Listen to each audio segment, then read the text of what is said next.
So Ooh, when yeah. it's like, here it is in the way, it's like, oh, this has got to wait. Oh, no, can't do that. I know, that's why it's so tricky.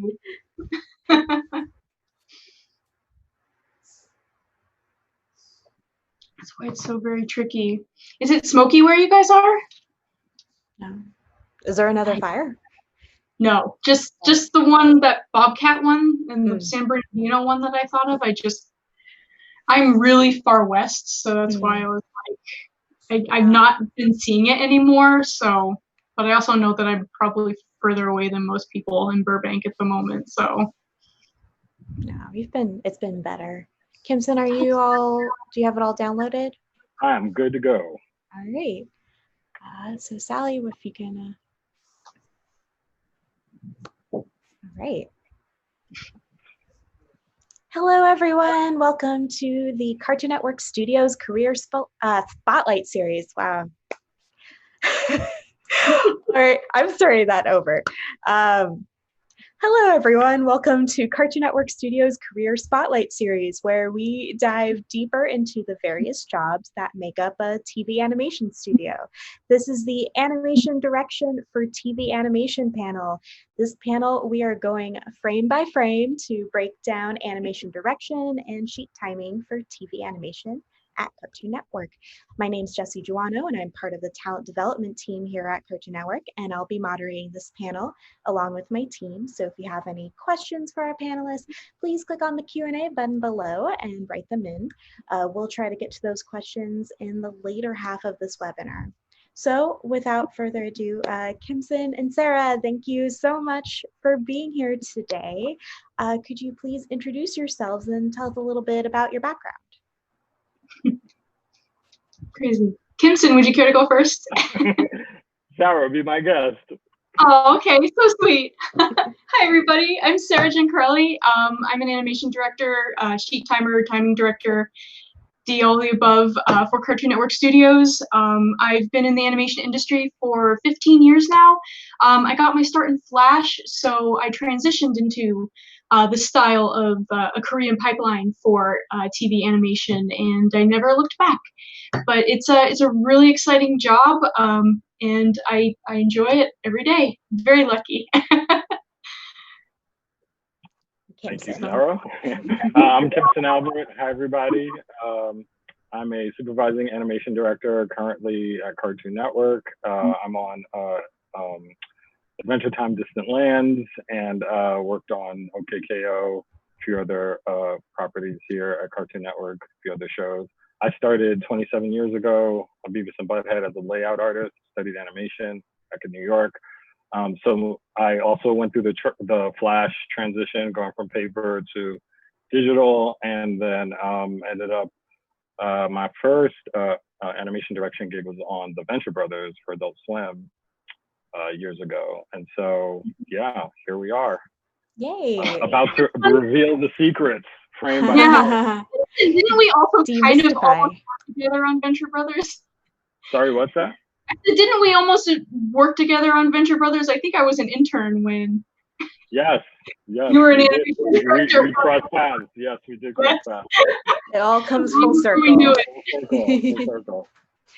Well, so let's get started, guys. What is an animation director, and how is it different from episodic directing? Big question. Yeah, that's a good question. Sarah, why don't you take a crack at that? Okay. Animation direction is we're primarily directing the actual animation. We're not overseeing the story. We're not overseeing the storyboards or the designs or anything. We're strictly looking at how we can tell the overseas studio how to best, to our judgment at the time, animate the episodes and the characters, so that when they actually get all the information in the package from us to actually proceed forward, they kind of have a roadmap to kind of follow so that they know what kind of acting and movement we're looking for. I think it's probably the most succinct way of describing it.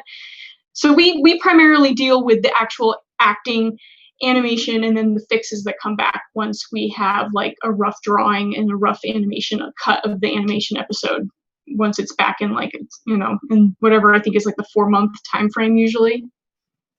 So. And in addition to that, we also handle the lip sync and kind of so we basically breathe life into the drawings that are basically at that point still in a storyboard format. And and then the difference between an episodic director, the episodic director usually is still working with a storyboard team and has their own episode that they're doing. They're working off the script. They're working off maybe the record, the vocal. Maybe they did a radio play, and then they're working with the supervising director, who is overseeing, how the shows are, or that episode is being put together in the storyboard and making sure the shots are. So it's still in the kind of the boarding department, but also they influence a lot of, they can rearrange some shots and some story a lot of the time. They're molding that. So they're dealing much more with the storyboard side of things. We're strictly dealing with movement and sound. And once we send it up to the overseas studio, they're looking at our work to translate the storyboard and the design that were from the design department and from the storyboard department. And our department is at the nexus of like 3 different departments, and we're kind of at the end of the assembly line. So we get all this information, we take it all together, and then we map it out so that the overseas studio is able to literally animate the timing that we give them. And so that's where we come in, and our magic is expressed, I guess. That's really cool. And I feel like definitely not a lot of webinars talk about this. So thank you guys for taking the time. This might be the only webinar in the history of webinars. I'm happy to have this information and share it and have it out there so people know. Yeah, sure. Well, so I've been in animation for quite a while, and you hear, job titles like sheet timer and checker. What are those jobs, and how do you all work together? Well, I think probably the first step of our job is the X sheets, which is usually what a sheet timer is. And depending on the studio and everything you work for, some animation directors are required to do sheets, some only do sheets, some do a little sheets, some just, supervise and look over a team of other animation directors that will do sheets. It really changes based on the production and what studio you're working for. But sheets are a roadmap. Basically, it's a big long sheet. I think Kimson, maybe now is a good time to show what an X sheet looks like. Sure. It's basically a visual representation of. Thank you so much for doing that. But it's a visual representation of film score, basically, where you're seeing a sheet with every frame of the actual show marked. So all of those vertical lines are a frame of the animation that are numbered corresponding to the storyboard and the sound that we're given with the dialogue and everything. And it's all pre-exposed with dialogue and sound before an animation director gets to it. But, every one of those frames has to be accounted for. So that's what, a sheet timing on an X sheet is we're looking at cues on an animatic, listening to the dialogue, thinking of what the acting that needs to happen, and we mark these X sheets appropriately so that Korea knows that we want the character to move into pose B when they start their line, and when the sound effect hits, this is that's when the boulder falls and hits the ground, kind of thing. So for sheet timers, their primary job is focusing on just marking all of that animation for this specific episode. It gets a little more nuanced once you progress further, but I think you're better able to speak for that, Kinson.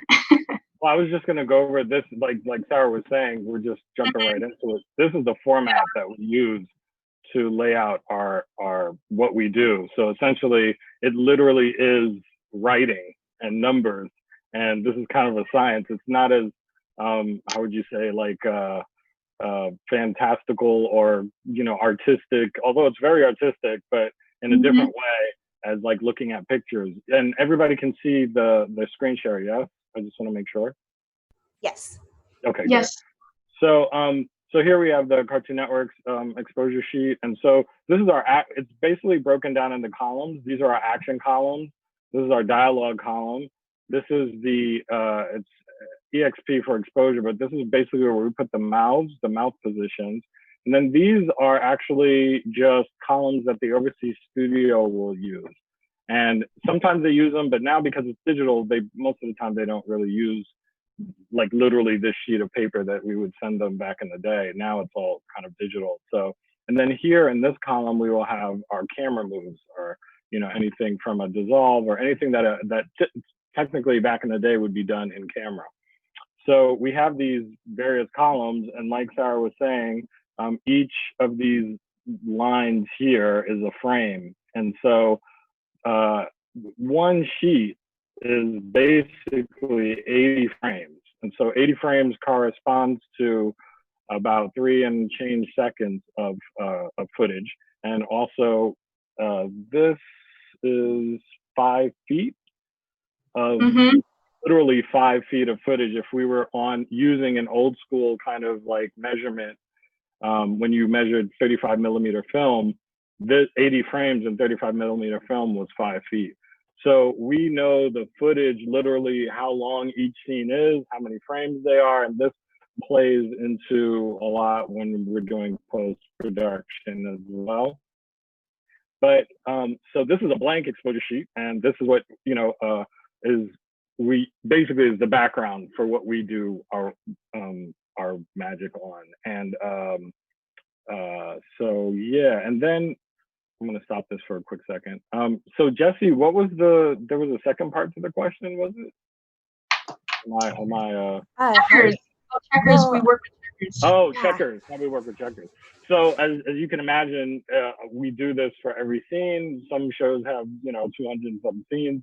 We give all this, what we call exposed sheets to the checker, who will review what we do and take a look at the design pack. So what the design department did, what the storyboard department did, and then what the animation directors did, and look at it and preview to make sure that they all jive, so that when we do send it over to the overseas studio, that, you know, the different departments, once it gets overseas, are able to look at and it jives as well. So sometimes the checkers, I've had we have an amazing checker here at Cartoon Network, and sometimes the checkers are, they're kind of funny with their comments, or, you know, they'll be like, oh, pose 3 missing, or some, you know, sometimes we forget certain things, and the checker is really necessary to be an extra set of eyes to look at our work after we're done with it.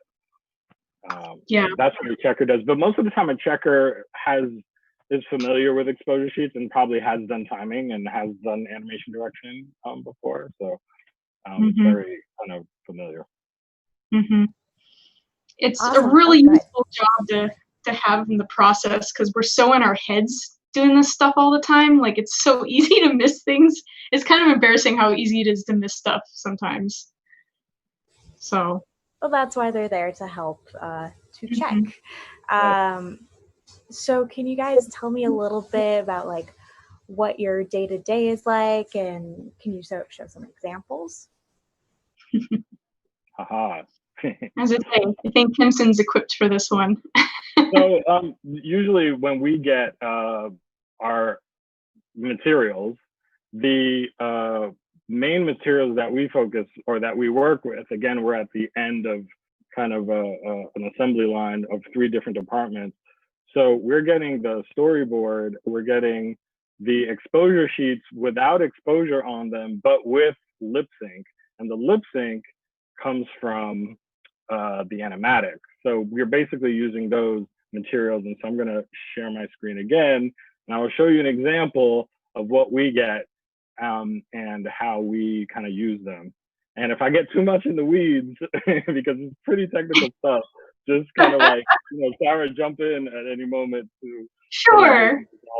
I mean, make it a little more accessible. So here we go.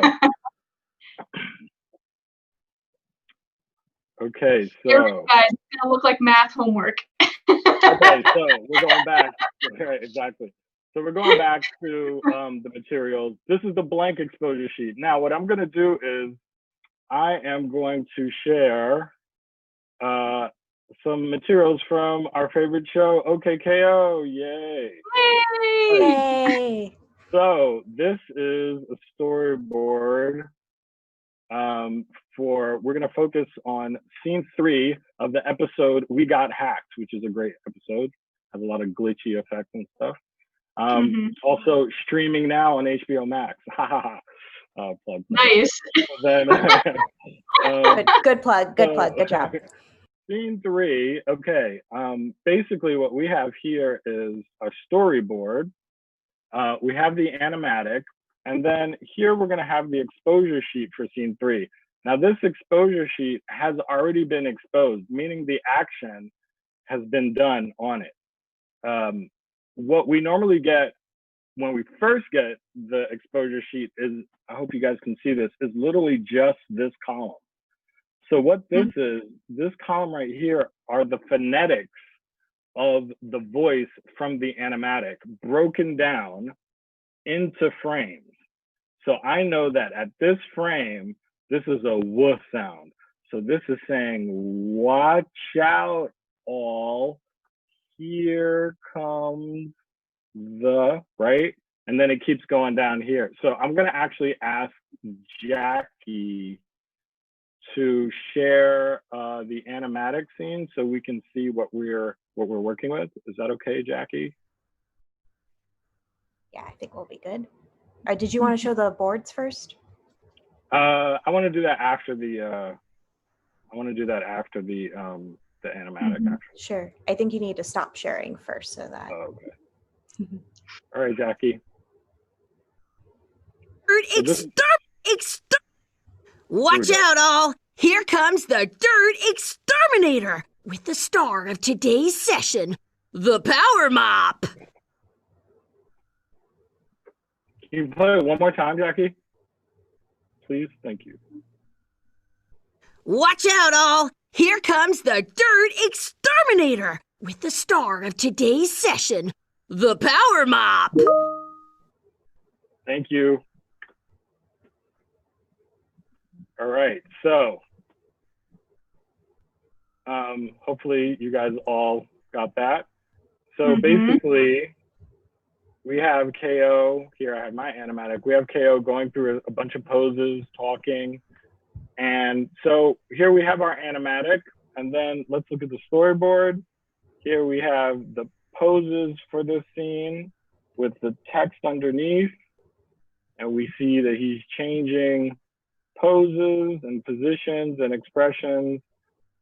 And if you look at and then at the end, we have a camera move, a truck out here. So you guys can see this at the end when he pulls out the mop, there's a truck out.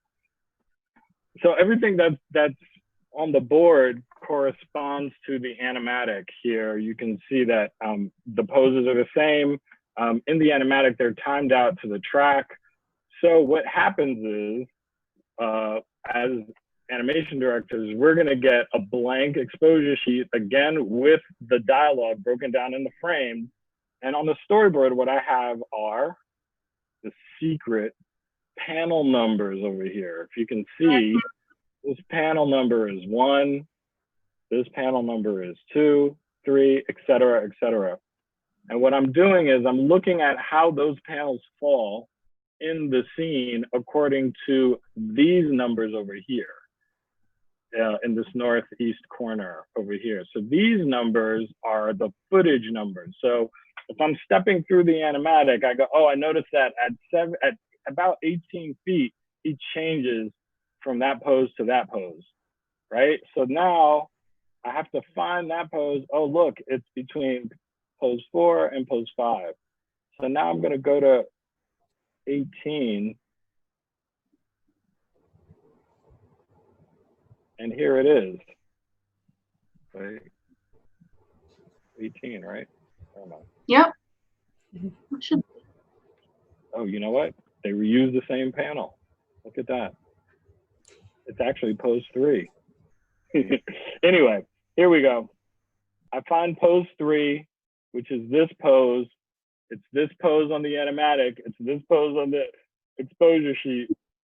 And I know that it's at 18, then I look at, oops, sorry. I look at 18 and I see pose 3 here. So I hope I didn't put everybody to sleep, but basically I'm using these two materials, focusing on this number here, focusing on this number, the panel number, the footage number, and then finding that panel number and footage number on my exposure sheet, making sure it syncs up with the dialogue that's here. And then I'm putting down the actual direction. So this is what we do. I'm exposing some action with X's and giving slight direction, slight antic down, for example. This is direction to give KO a little antic down before he points up and looks forward into pose 3. And we want to make sure that he's hitting this pose when he says this line, "Here it comes." So this is a very simple example of very simple actions.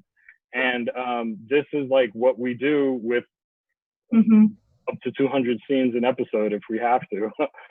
So we're giving, again, we're going to add the movement. We're going to use the panels from the storyboard and make sure that they coordinate to how the panels are laid out in the animatic. So anything else, Sarah? Did I miss anything? Yes, so I think aside from, you did a beautiful job of explaining that, by the way, Kimson. Well done. But this part here, where we're exposing and writing the actual action on the sheets, is where the animation part of our job comes in, because we're basically animating without drawing it. So a lot of these markings falls on us as people with animation background, because we know, like, we can look at the scene, we can understand the style of the show, we can understand the mood of the scene, we can understand what the acting of the character needs to be. We can look at these poses and be like, oh, does this warrant an antic? Is this better off as an overshoot, or is it a better slow-in? Like, it allows us to take our experience as animators and then be able to imagine what this is supposed to look like. And that is what we end up writing down on these pages. So that way, when it comes back, it's like, oh, wow, he looks energetic and excited like he's supposed to be.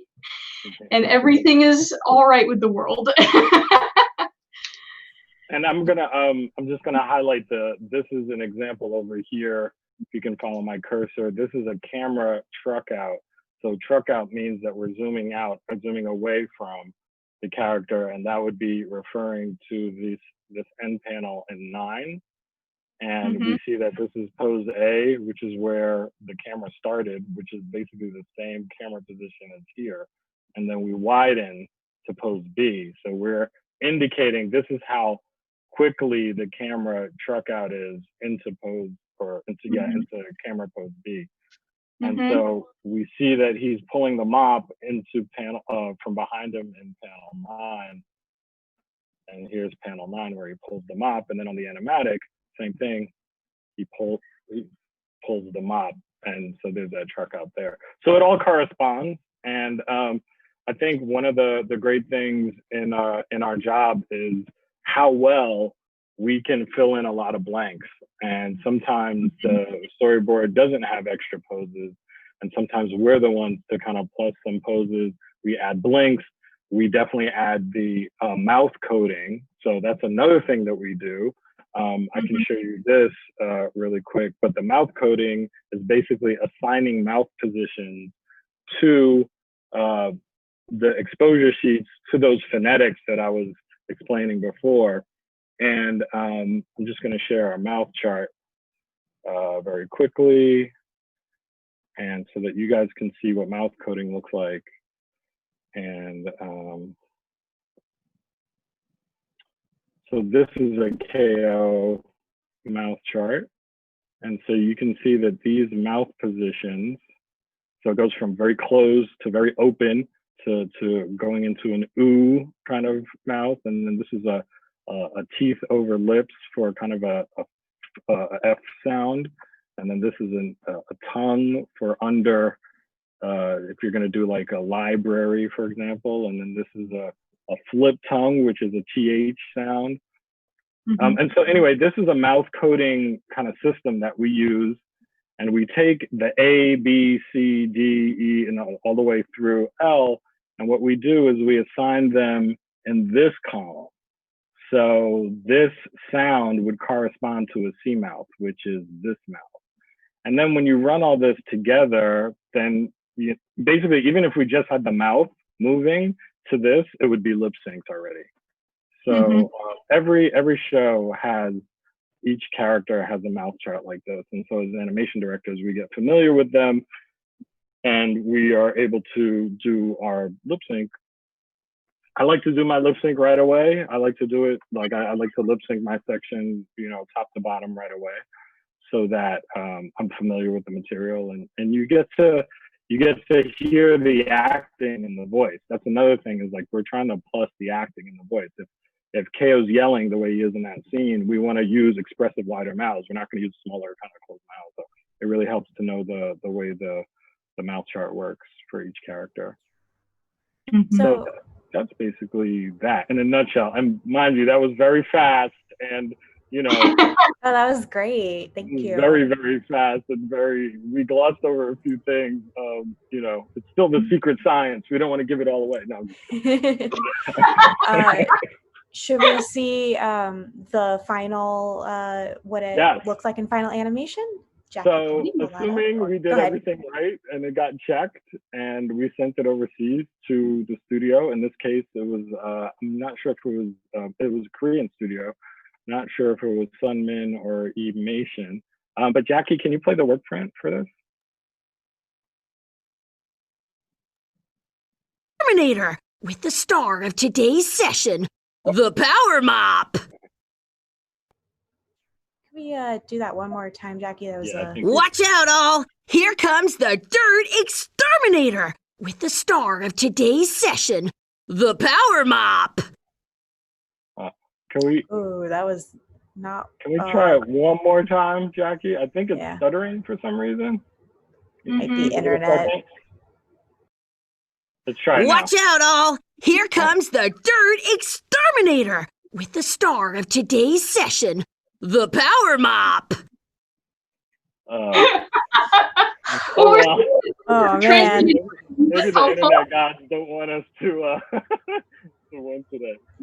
Jackie, can you make it maybe a little smaller? I don't know. Is that maybe the thing? Because we know it. Watch out, all! Here comes the Dirt Exterminator, with the star of today's session, the Power Mop. Ooh. I don't know if we're gonna win on this one. Yeah, I don't know if we're gonna win on this. You know what? I could play it. Maybe I can try. Oh, I don't know if it'll work more. I don't know. Not that I could try it maybe on my end, but you won't hear the sound. Let's just see about the movement though. Let me see if I can play it. Yeah, go for it. You guys won't hear the sound, but it's a pretty big thing. Let's see. Doo-doo-doo.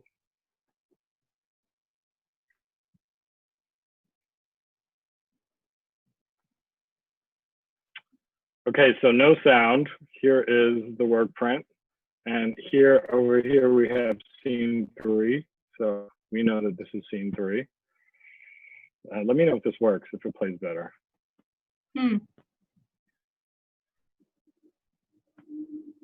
Still looking a little laggy. Oh, yeah? Yeah. Oh, well, maybe it's the connection. Sorry, guys, but yeah, sorry about that. I think we get they can watch the episode on HBO Max. So that's true. Yeah, actually, when I looked at that footage, I think we did some retakes on that one anyway, so it's better to watch the final. But no, I mean, anyway, I think you guys get the idea. It's almost like we're making some sort of, I don't know, either a car. I like to think of it as like making donuts or a car, and we're adding layers to, you know, the finished product at the end. But essentially, when it comes back from the overseas studio, that's what we're getting. We're just getting the animation, and we sync it up to the sound again, and then they take it into post from there. Now, when you're doing, when you're writing up the X sheet, are you doing all this on paper by hand, or have things moved over digitally at all? It really depends on what production you're working for. Cartoon Network was all paper before pandemic time. So I was starting from paper, just, having the big old, and it's like, it's hard to tell in the pictures, but these things are big. The sheets are very large.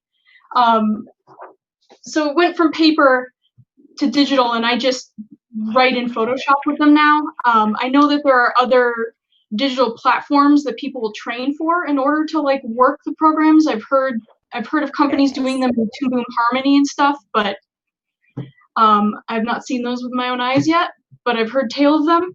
So basically, you're just writing on these like you would on paper, just in Photoshop. So it's pretty straightforward. It's probably the most analog that you can ask for in terms of a pipeline in that way. So it's pretty easy to pick up in terms of like any software requirements that the X sheets actually need, which is nice. It keeps things simple. Nice and old school. Could you guys talk a little bit about the process with working with the overseas studio, like how you guys fit in? I think you're a little better informed with this again, Kim. I think sure, I'll take this. One of the things as a supervising, director is you're in charge. Well, so far at Cartoon Network, you're in charge of retakes. At other studios, they have a retake department. And retakes are basically, if that scene didn't work out, we figure out if it wasn't animated well, if they didn't really follow what we asked them to do, or if we don't like what we asked them to do, we change it, send back new materials, and get a better take on that particular scene. And so basically what we're doing is revising the sheets. Sometimes we'll revise the design, we'll revise the storyboard, we'll add new poses, we'll plus it, we'll do all these things in that sense. And so we're still shaping the picture after we've sent it overseas. So there's kind of a built into our schedule, there's a time for sending back what we call retakes and dealing with them as we go back and forth. Sometimes one scene I think we had on KO, we actually had to send back up to like 4 times. I think there was just miscommunication on so many. Usually by the first take we get back is our work print. We call that a take 1. We send it back. We're going to try and get a take 2. Take 3, take 4, so on and so forth. And you really don't want to ever go past take 3, honestly, because at that point something is really wrong. Sometimes you just want to get on the phone and say, hey, look, we want to do it like this. We're just still managing the picture and taking a look at the information we gave them and reviewing it. And then also, I actually supervise my department. So I'm handing out sections to people and then coming back and then I'm reviewing. And then if we send it out and it still comes back, then I'm the one who has to deal with that kind of thing in the retake department. So. Yeah, well, since you were talking a little bit about retakes, I guess you can elaborate a little on that. What are they and what are you looking for when you're reviewing? Again, you want to make sure that they followed what we the directions we sent, because that's with our best intentions. We're trying to express, especially the vision of the creator and the supervising director and the timing that the creator and the supervising director had in their head. And then sometimes it's up to us to determine the timing, depending on the show again. So what we want to make sure is that take is what we wanted. That's first and foremost. And then after that, we can try and see, is there a better way to do this? Or they didn't follow it. So now it's more of a kind of taping and, a fixed job. And so we need to give them more clear materials maybe, or we just need to ask them like, sorry, but we gave you this and you did this. So can you please follow this? So it becomes kind of a back and forth in that sense. And again, it's more sculpting and making sure that the scene looks the way we saw it in our head. I think one of the biggest challenges about this job is, and echoing what Sarah said before, is like when we're writing this stuff down, we're seeing it in our head. Because we come from animation, we're picturing in our head that 6 frames of this movement will look the way in our head it should look based on the materials we sent. So sometimes when it comes back, maybe 6 frames wasn't enough, and so we need to do a retake because let's give it more than that, and then I think those are the things that we're dealing with in retakes. Essentially, making sure that the information we gave them is followed. Mm-hmm. Well, that's super interesting. If we want, go ahead. No, I was going to say, but one of the great things about it is that you get to meet the animation directors overseas and develop relationships with them, and it's been interesting. I've actually had meetings with various crews overseas and for different shows, and so it's kind of like, oh, nice to see you again, and so you do develop a great kind of relationship, and then when they come visit, you get to see them, visit in person, and they're coming from Korea or other parts of the world, and it's a nice exchange from that perspective. That's really nice. It's truly an international project and collaboration. If we could step back into in-house, how do you work with the other departments, and what sort of challenges do you face? Well, because we're so toward the end of, we tend to overlap working with a lot of the different departments. It's kind of funny because we're basically the stopgate before things start to get really expensive. Because once you start getting animated, right? Once things start get animated, anytime you got to fix something, it's like you got to shell out for it. So usually there's a lot of things as animation directors that we look out for, because we are quite literally in the weeds going through these boards and these stories with a fine-tooth comb. So, sometimes you're working on a scene and you're like, hey, where did that prop just disappear to? It just disappears. So you have to figure out, you have to talk to the story department and the design department to be like, oh, was this meant to disappear? Should this be sitting on the table still? Where did it go? So you find like a lot of weird little problems and incongruencies that just kind of, by nobody's faults really, just that fall through the cracks, and we just happen to notice because we're so dialed into what is happening frame by frame in these scenes that we see little mistakes like that. So often, we're having to work with other departments to kind of solve problems that we're seeing that show up in our version, because sometimes a lot of stuff can be shown that looks really cool, but then when you kind of try to make it move, you're like, oh, this isn't going to work. And then you have to figure out, it's a lot of problem solving.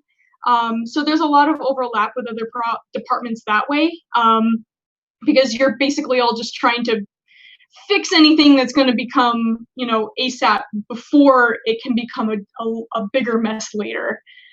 So that's a lot of what my experience kind of working with other departments is like, because, we're human, we make mistakes. So we're finding that out a whole lot. Yeah, I totally agree. And most of the time it's there's kind of like for me, there's like an administrative thing when I'm looking at the storyboard to make sure the labeling is right and continuity is there. And just like Sarah said, finding different inconsistencies and things of certain scenes missing and others. And usually, it's not egregious, but it could be the small things that, save time and money for sure, in that sense. Yeah. So when we were back in the studio pre-COVID, sometimes I would walk into the storyboard supervisor's office and be like, hey, is this here? Or they would come in and be like, hey, we changed this. We're going to do this now in this scene. And, oh, okay, that's great. It's like, because we're further at the end, nobody's really put everything together, and we're kind of the first draft of what it's going to look like in a way. And then, so a lot of things can pop up that weren't caught before. So it's also show to show. Every show is different, and that's where teamwork is really important, and everybody really, being on the same page and working together. Can you guys talk a little bit about, a lot of people are asking us, like, how do you get to this career path. Can you guys talk a little bit more about, your background and how you got here? Mm-hmm. Well, I think I speak for both of us when I say we went to school for animation. Like 2D animation was still a really practiced thing when we both were in school. I fully expected to come out of it, being able to find work in actually as like a traditional 2D animator, and that quickly changed just because these things change quickly. Because 3D became popular. Overseas productions became more and more cost effective. But I was lucky enough to continue to practice 2D animation professionally by finding work in Flash, in the program Flash, because that was a program that had come around that made having domestic animators cost effective again. And we knew that it was going to buy overseas at least 10, 15 years before they could get a hold of the software, teach people how to use it, find people who could use it, etc. So I was lucky enough to ride that wave of being able to still be a professional 2D animator. I was just working in Flash as opposed to being able to draw on paper. And that's pretty much how I learned how to do this work. Like you kind of have to be an animator to understand when you look at these storyboards, because animation has a lot of principles, but so much of it is being able to read the feeling and the emotions and the acting that you're supposed to convey. And you really only get that when you work as an animator. Again, it's the subtle difference of, do you want an overshoot versus a slow in? Does this hand gesture need to be 6 frames or 10 frames? Like it's being able to distinguish the nuances of that kind of work that makes, like, it's so necessary for this kind of thing, because you have to know that stuff. You have to be able to visualize it in your brain, and it's not easy. Like, it's a lot of things that you have to be very good at imagining and internalizing and having practiced for a long time to know, like, I know that this is the kind of gesture and movement and timing that's going to work well for the scene and all that. So yeah, I mean, you have to understand animation and animation principles to do this. I really don't think there's a way around it, unfortunately. Everything Sarah said. But as far as like a career, just to back up, as far as a career thing, I mean, I definitely started off as an animator and a layout person, but and then definitely did the transition to Flash and animating in Flash and learning it, and really anchoring more knowledge in the digital pipeline and all those things. So once you're able to, I think for me it was, I was able to translate all that animation into this digital pipeline thing, and then this opportunity came up to do it on paper again, and I kind of felt like, okay, yeah, I could do that. And also, so my first job again was on the Venture Brothers, and the people around me, the supervisor at the time, Miguel Martinez Joffre, and a few other people, Nick DeMeo, Jennifer Batnich, and we had experience. They had experience. It was kind of my first time doing it. I had done a little bit before, but nothing like on a show. And so they were able to really teach me and show me like how they would do it. And that was great, because I was able to be, I have to say, the budgets were bigger so that you could have a timing team in house. Some studios still have them, depending on the budgets. But at Cartoon Network, one thing I wish is that we had an in-house timing team. Because we can solve a lot of problems that way, and also it's great to have like a back and forth, and so I learned that way. It was kind of learning on the job, and we just grew from there, and my skills grew, and theirs did too, and we were able to, each show is different, so you kind of have to establish a timing language for the show. A certain show has different dynamics than others. Venture Brothers is not going to be the same type of timing that a cartoony show might have. And so we're trying to kind of figure those things out. It's great to be around other people to do that. Mm-hmm. Yeah, so that was that was the way I came into it. And then from there, once you start getting used to it, you can apply the same principles, as you travel around and work on different shows. Mm-hmm.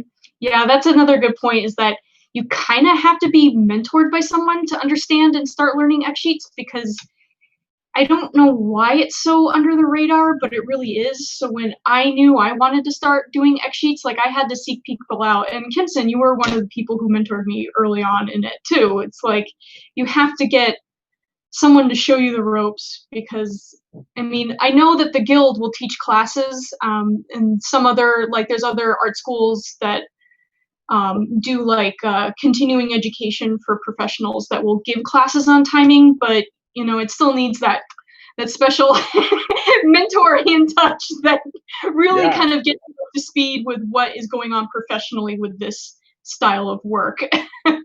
And especially particular to your show and your project, and that every show has a little bit something different. Their walk cycles might be, because it's We Bear Bears, their walk cycles might be, a certain timing that KO doesn't have, or a lot of these timing languages are things that you can you learn to adapt to as well. And and that's one of the things, that it is still mysterious. The title sounds like great, and everybody thinks we're drawing all day, and to a degree we are, and we have definitely did, but we're basically directing the drawings. I like to always say that we're directing the drawings, and that we're giving life to the drawings, and and it's still secret. It's still this kind of it's not like really taught at schools, and anytime I'm approached about a job, it's always like, we need timers for this thing. It's not, there's no time for training. There's no like, let's explore and let's find this, it's TV. So TV, you're just kind of like, let's make it happen, check out. But yeah, it's still just kind of hidden, and I'm hoping that we can really bring in more young people, and it's a very viable profession. It's like, you can make a good living doing it. I don't know if overseas studios are going to be closing down anytime soon, or those relationships, and as long as they're taking exposure sheets as the way to communicate the show, there's going to be a job for somebody to do that. I want to dive into the Q&A since we have about like 10-15 minutes left. We did get a little bit of a later start. First off, we were asking, I know you guys talked about mentorships are a really great resource. Are there any other resources you guys might recommend for getting into X sheets, or is it like, hey, like, keep reading more animation books, keep doing it? It's really just, timing really is just animating, but you're just not doing all the drawings. You're not doing all the keyframe drawings and in-between drawings for yourself. So even if you just spend your afternoons frame by framing animation that you think looks really nice on YouTube and studying it, like, that is more than what, personally speaking, I had to learn from back when I knew that I was interested in animation, and I knew this was something that I wanted to pursue.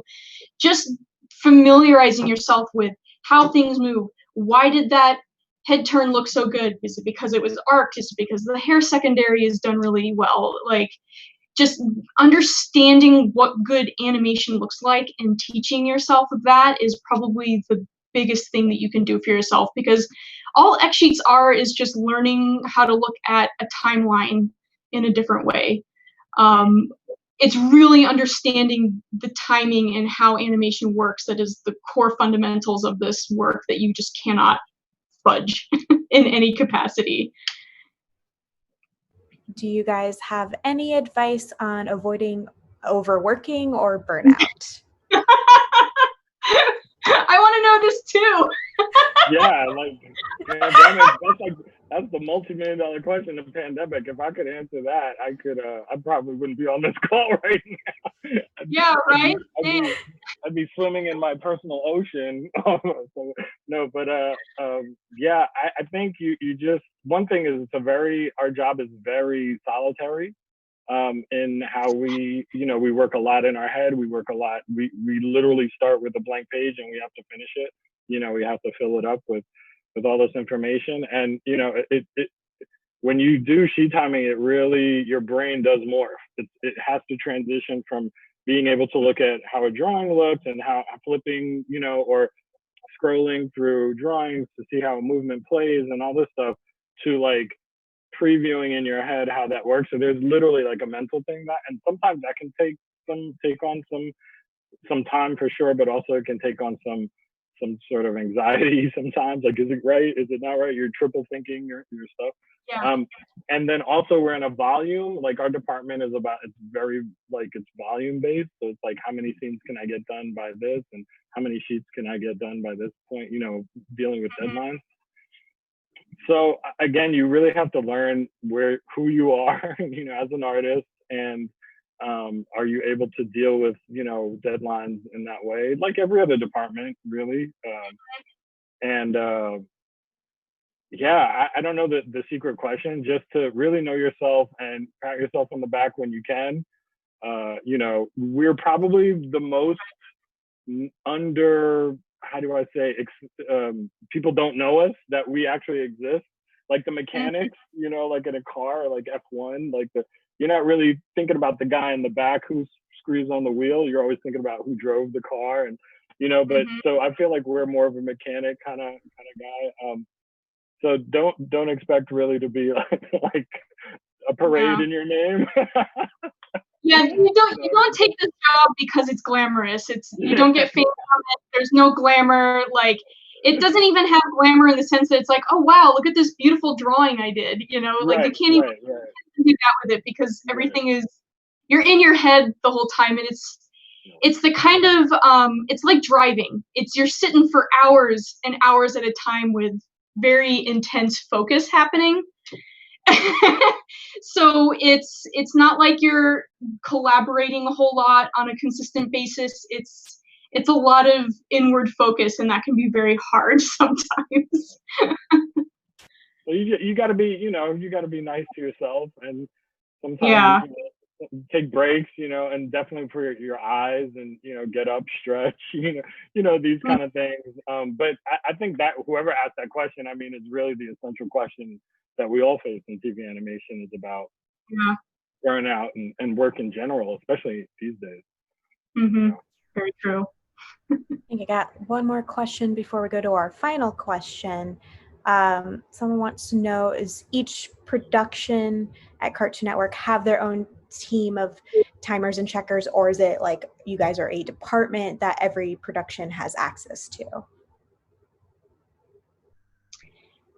It's interesting. It's kind of like the Wild West, I want to say, because even though I'm a rare exception, because this job is so rare, I'm kind of afforded a special in-house position as a sheet timer for a production, which is like unheard of for Cartoon Network. So I'm like, but I've been able to double dip on but the point being is that like I'm kind of around to double dip and help out with other productions as they need it, because like I started out being directly under Kimson on OKKO, and then from there it's like they sprinkled me over to We Bare Bears, and then it became Summer Camp Island, and then Infinity Train needs help, so you go talk to them, and then Steven Universe needs help, and then you go assist them, and Adventure Time needs help, so you go help Kimson, and it's basically just like, if you want it and you can ask for it, like you can usually find it, because there's, not to say that there's a few people who do what we do, but it's definitely hard to find someone that you can trust to do this job. So you find a lot of people and a lot of timers and a lot of animation directors double dipping on other productions just because we all need the help. I don't know if that's the best way of putting it, but it's definitely kind of what my experience with it has felt like. Right. So yeah, from top down, I guess, to directly answer the question, every show has at Cartoon Network has a supervising timing director or animation director. So one person for their department, they may freelance out some of that work and then oversee the retakes and all that. But every show, from what I understand, that has a overseas pipeline, has their own person in house, but they don't have a department in house. But they do have a person in house. And then, yeah, Sarah is in a unique position where she gets to work on other shows. I've freelanced on other shows as well, you know, helping out, and also it's great to just, you know, keep exercising your chops and getting involved with another show and see how they work, and see how their boards are done and stuff. So it's really, in that sense, the ecosystem that we have at Cartoon Network has really been, you know, I guess supportive and really beneficial in that sense. But yeah, basically we're not a separate department that they funnel through us. Each show has their own department, but then we kind of communicate with each other and figure stuff out. That's another thing that actually helps with the burnout, is being able to work on a different show, and then you're like, oh, this animation's different, cool, and you get to take out like that style and then put in a different one, and it's like very refreshing now. Oh wow, it's not messy today. It's great. It's great because you get to really see like how other people see their own animation. Like, no, we don't do what you guys do. We do what we do. Like, oh, okay, cool. Check it out. You know. That's really cool, guys. Well, thank you again for sharing all this knowledge. It's been wonderful. My final question that I've asked at every single webinar we've done is, what's the most important piece of advice you'd give an aspiring artist? It can be art related, it can be life related. No pressure. These are huge questions. Jeez. Oh, I know exactly what it is. Do what you love. Do what you love, because like there's been so many times where I've just been feeling very frustrated, and all I have to do is look at some animation that's just really well done, and I'm like, oh, I want to make something that pretty, and then it's so easy to just go back and just start doing what I need to do again. It's just, you know, find that thing that just makes your heart so excited that, you know, it'll just take that little piece of magic again to just light you right up, and then, you know, then you're good. Then you're smiling again, and you're just like, oh, wow, I remember now why I do this, because I love it. Yeah, I totally, I would say the exact same thing. I think, you know, we have to stay inspired somehow, you know, to find the things that inspire you. I remember when I first started on working in a studio, I'd gone back to my alma mater, and I'd met with, my teacher had Ollie Johnson and Frank Thomas come by the studio. This is how old I am, but they were still around. That's really cool. I was like, you know, I'd been working at the studio for maybe about 2 months, and so, but I'd already felt this weight. You know, I was 22. I'd already felt this weight of like the world, and like, wow, I came out here to be an artist, and now I'm just drawing what everybody else wants me to draw. You know, there's this kind of thing that I was going through, and so I asked Ollie, I was like, hey, so I'm working at the studio, and I don't feel like my art is being, you know, I don't feel artistic anymore. And he just looked at me, you know, and he said, you got to find something that basically what Sarah said, you got to find something that you love that works for you. And he's like, for some people it's religion, some people it's a walk in a park, for some people it's music. And I was thinking about that, and I realized that all the 9 old men, the Disney 9 old men, they all had all these other interests they were into. They were in bands, they were like into trains, and you know, and all this stuff. And when you look at, you know, animation people, I think they're always involved with other things. There's always something else that they're very passionate about. And and I also recommend that, you know, I really recommend to stay inspired, but pick from everything. It doesn't need to be always work all the time. If animation is what inspires you all the time, that's great too. But yeah, really, I think the best thing is to follow, you know, what really inspires you, and then don't give up on that, you know, keep that going. Very wise. Thank you both. That was so inspiring. Thank you so much, both of you, for taking time from your busy schedule and giving all this advice and teaching us all about X Sheets. That's really awesome. I mean it. It's really something that doesn't get talked about ever. So now it's going to be on the internet forever. Yeah, it's great. Forever. Oh no. Forever to end sheets. It's great. Well, thank you guys again. I want to thank Jackie and Sally for helping me field questions and run this webinar. And thanks to everyone who tuned in. We're so happy to have you guys here. This is how we're able to keep doing webinars. For future panels and more information about Cartoon Network Studios recruiting, please check out our website, cartoonnetworkstudios.com, and our Twitter and Instagram pages, CNS_recruiting. Thank you, everyone, again, and we'll see you next time. Bye. Later, y'all.